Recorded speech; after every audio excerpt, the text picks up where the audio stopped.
Hi ಸ್ನೇಹಿತರೆ ನಾವು ಇವತ್ತು centre of excellence for artificial intelligence ಬಗ್ಗೆ ಚರ್ಚೆ ಮಾಡೋಣ. ಯಾಕೆಂದರೆ ಇನ್ನು ನಮ್ಮ ಕರ್ನಾಟಕ ಸರ್ಕಾರವು IIT ರಾಯಚೂರಿನಲ್ಲಿ AI ಸೆಂಟರ್ ಆಫ್ ಎಕ್ಸಲೆನ್ಸ್ ಸ್ಥಾಪಿಸಲು ಅನುಮೋದನೆ ನೀಡಿದೆ ಸ್ನೇಹಿತರೆ. ಇದರ ಉದ್ದೇಶ ಏನಪ್ಪ ಅಂದರೆ ಉತ್ತರ ಕರ್ನಾಟಕವನ್ನು ಕೃತಕ ಬುದ್ಧಿಮತ್ತೆ ಕ್ಷೇತ್ರದಲ್ಲಿ ಸಂಶೋಧನೆ, ಕೌಶಲ್ಯ ಅಭಿವೃದ್ಧಿ, ನವೋದ್ಯಮ ಮತ್ತು ಉದ್ಯಮಶೀಲತೆ ಕೇಂದ್ರವನ್ನು ಅಭಿವೃದ್ಧಿಪಡಿಸುವುದಾಗಿದೆ ಸ್ನೇಹಿತರೆ. ಇದರ ಬಗ್ಗೆ ನೋಡೋದಾದರೆ ಇದರ ಸ್ಥಳ ಎಲ್ಲಿಯಪ್ಪ ಅಂದರೆ IIT ರಾಯಚೂರು. ಒಟ್ಟು ವೆಚ್ಚ 12 ಕೋಟಿ.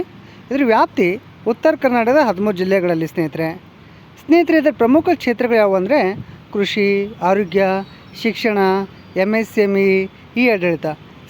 ನಾವು ಪರೀಕ್ಷೆ ದೃಷ್ಟಿಯಲ್ಲಿ ನೋಡೋದಾದರೆ ಪ್ರಶ್ನೆ ಕೇಳ್ತಾರೆ, centre of excellence for artificial intelligence ಇತ್ತೀಚೆಗೆ ಸ್ಥಾಪಿಸಲು ಅನುಮತಿ ನೀಡಿದೆ ಅಂದರೆ IIT ರಾಯಚೂರು.